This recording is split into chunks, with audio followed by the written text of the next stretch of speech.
ខ្ញុំចង់ធ្វើដែរនឹងហើយអស់ទ្រព្យតិចតែបានបុណ្យច្រើននឹងដាក់បាតណាដាក់បាតរាល់ព្រឹកចឹងទៅនឹងគឺថាអស់ទ្រព្យតិចតែបានបុណ្យច្រើននឹងមួយទៀតអត់អស់ទ្រព្យទេតែបានបុណ្យច្រើនជាងនឹងទៀតចង់ដល់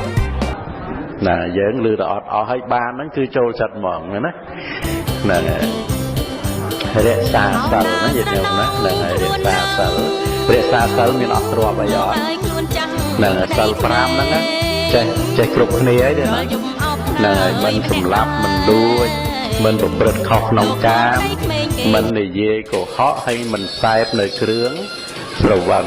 រក្សាសិល5ហ្នឹងឲ្យបានមិនអស់ទ្រព្យទេតែបានបុណ្យច្រើនជាងដាក់បាតរាល់ព្រឹកនឹងទៀតណាដាក់បាតរាល់ព្រឹកអស់ទ្រព្យតិចតែបានបុណ្យច្រើនដល់ទៅពេលរក្សាសិល